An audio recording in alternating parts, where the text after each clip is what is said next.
But Todd's background in aviation during his employment at Boeing was a valuable asset and gave him a knowledge and a sensitivity to the issues that concerned many of us.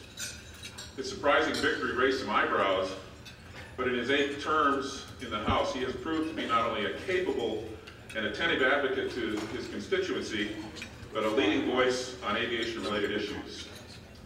His knowledge of the issues and his leadership have made him a go-to guy on the Hill, and he is highly regarded among his peers and constituents for his willingness to listen and his informed positions. As I mentioned, Todd began his career as the 4th District Congressman in Kansas in 1995. He was appointed to the powerful House Appropriations Committee in 1997 and currently serves as the senior Republican on the Appropriations Subcommittee on Labor, Health, and Human Services, Education, and related agencies. In addition to his leadership assignment on the House Appropriations Committee, Todd served 4 years on the House Permanent Select Committee on Intelligence from 2005 through 2008 at the request of the Speaker of the House and Republican leadership. Todd grew up on his family's farm here in Kansas, where at a young age he learned the values of hard work and frugality. Before his service in Congress, he was employed by the Boeing Company for 14 years, where he worked on various aerospace projects, including the space station, Air Force One, and the Comanche helicopter. As a member of the House Appropriations Committee, Todd is in a unique position to fight for the interests of all Kansans and for fiscal responsibility in the federal budget process. He's currently the ranking member on the Labor HHS Education Subcommittee and a member of the Defense Subcommittee. He also founded and serves as chairman of the House Economic Competitiveness Caucus and is leading the effort to help keep and create jobs in Kansas and in the U.S. Earlier this year, Todd was named the Kansas Legislator of the Year by the Kansas Fraternal Order of Police. He has also been named a super friend of seniors, a champion of private property rights, and a taxpayer's hero. He has announced his intention to run for the United States Senate next year. Todd attended the South Dakota School of Mines and Technology and later transferred to Evangel College, where he graduated and met his wife, Vicki. He went on to earn his MBA from Southwest Missouri State. And Todd and Vicki were blessed with 3 children, Jessica, John, and Luke. It's a great pleasure to have Congressman T Heart with us today. Please help me welcome.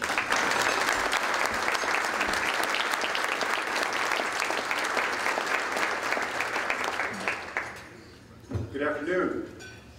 Greetings from Disneyland East, where facts are often overcome by perception in politics.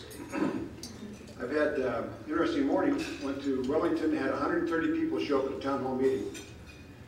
Then went to Derby, and they had over 300 people show up at that town hall meeting. Mostly they want to talk about this bill. This is a health care bill.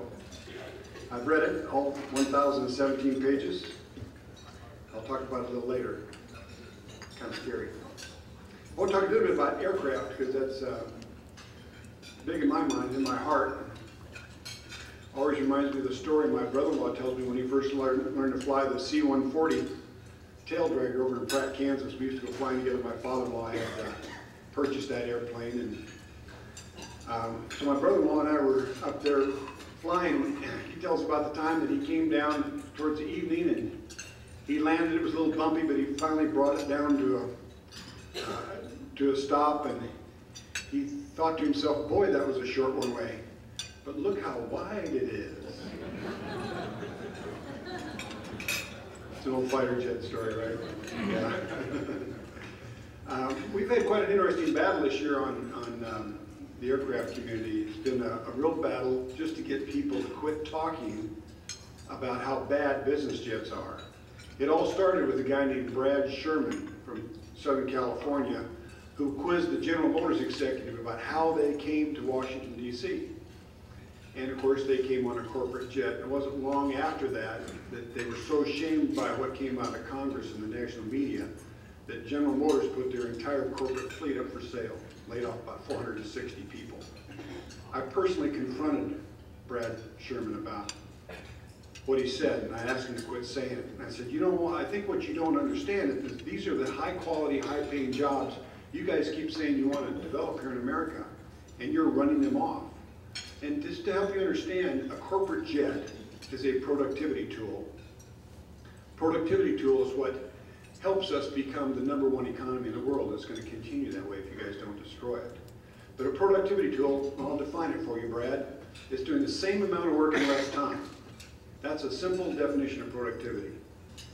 And that's, you know, we're the #1 economy, not because we have more workers, we certainly have less, not because we pay lower wages, we pay more, and it's not because we're underregulated, we're overregulated. We're the #1 economy in the world, mostly because we're the most productive economy in the world. And he said to me, well, these are just those higher level productivity tools that we don't really need. And I said, on your belt right there, I can see it, you have a higher level productivity tool. It's called a BlackBerry. And I said, why don't you give me your BlackBerry since you don't need those high level productivity tools. He physically puts his hand on his belt as if I'm going to snatch it right off his belt. But they just don't seem to get the concept that, you know, when you have an industry that creates so many jobs and provides such a wonderful service that does, in fact, help us become the #1 economy in the world, why destroy it?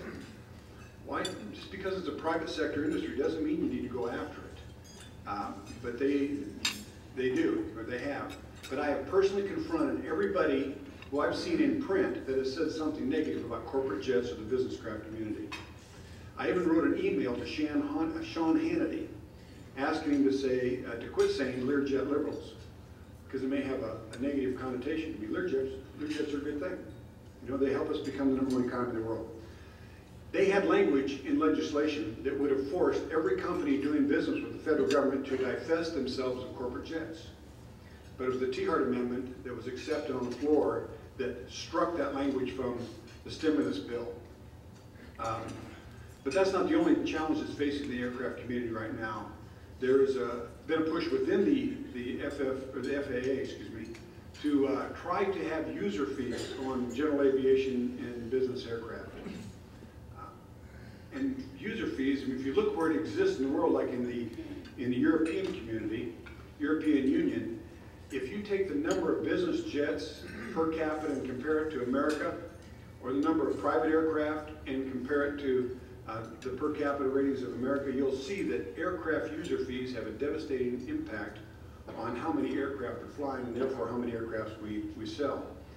So I personally, this year, spoke with the Secretary of Transportation, who has the jurisdiction over the FAA. His name is Ray LaHood, former member of Congress, and told him specifically about the dangers of listening to the arguments for user fees and how devastating it would be if it was ever implemented. And he says that he was open to keeping that from being a reality. So I hope that he can get that transferred down to the FAA and that it doesn't become an issue. It's really a bad idea to start with. If you had user fees, you would have to collect them from everybody who flew an airplane, everybody who owned an airplane. And today, you know, we use the aviation fuel tax, which is gathered from the wholesalers. So you go from having about, wholesale aviation fuel distribution, something like 3 dozen distributors in America today, and how many people are flying aircraft. You know, so you, essentially to cover all those new people that you'd be collecting fees from, you'd have to set up an IRS within the FAA. We don't need more bureaucracy, we need less bureaucracy. It's a bad idea.